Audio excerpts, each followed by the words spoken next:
Yes, narito na po kami sa Barangay Kubkob, sa tahanan po ni Kuya Francisco Aquino. Ayan, ang ating pasyente po na tutulungan po ng Lingap Ka Barangay. Good afternoon. Pasok po kayo. Good afternoon po sa inyong lahat. Muli po ang Lingap Ka Barangay team ay narito po sa bahay po nila Kuya Francisco Aquino. So, si Kuya po ay 51 years of age, na kung saan kami po ay narito upang magbigay po ng konting tulong para po sa kanila. Bagamat alam po natin na ang tulong na ito ay hindi po sapat para po sa panggastos sa kanilang gagamitin sa ospital at sa maintenance po ng gamot. Actually po, yung paa po ni Kuya Francisco noong April pa lamang, April 2020 ay pinutol. Po, due to infection daw po ay pinutol po ng doktor yung kanyang paa. So, siya po ay totally disabled na po sa paglakad. So, ayan po si Kuya Francisco. At kasama niya po ang kanyang mahal na asawa. So, dati po maliit lang po yung tiyan niya. Ayan, so napakalaki. Lumobo po ng lumobo. Marami pong komplikasyon sa kalagayan po ni Kuya Francisco. Pati po sa kanyang puso at sa paghinga. Sa likuran po ay namamaga ng sobra. Pati po yung mga hita. Namaga ng namaga po. Kung kayo po ay narito sa kanyang tabi, nakikita niyo po kayo ay maluluha dahil po sa kanyang kalagayan.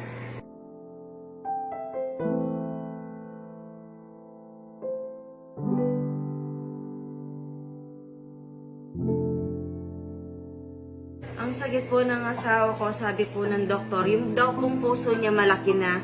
Tapos yung pumbaga niya, lubog na po sa tubig.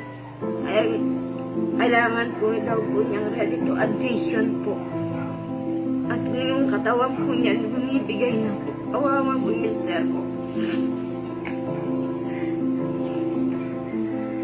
Kikita naman po ninyo ang katibayan dito kayo sa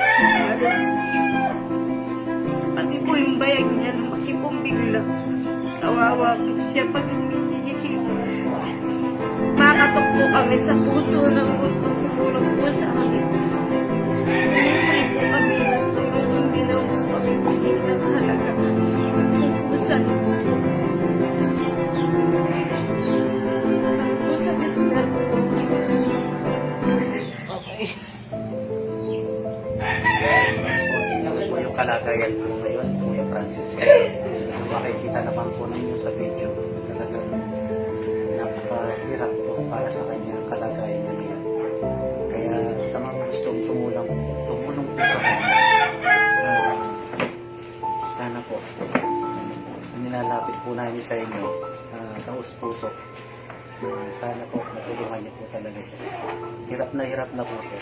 Kailangan po niya ang tulong natin. Maraming salamat po. Salamat lang ngayon pa lang po. Nagpasalamat at pula po ako sa bibigay niyo po tulong sa amin. Saka sa mga tao po pumunta rito. Maraming salamat po. Utang na loob po sa inyo itong bigay niyo po tulong sa amin. Yun lang po. Maraming po salamat. Inyo pong narinig ang panawagan po ng bawat isa. Sa mga nais pong tumulong kay Kuya, sana po tingin niyo po yung kahilingan na sinabi po ng ating President. At the same time, ito pong mag-asawa po. Talaga po nakakaawa po yung kalagayan. Promise, hindi ko po mapigilan yung aking sarili sa pagluha. Nakakaawa po si Kuya. At sino po naman po hindi maaawa?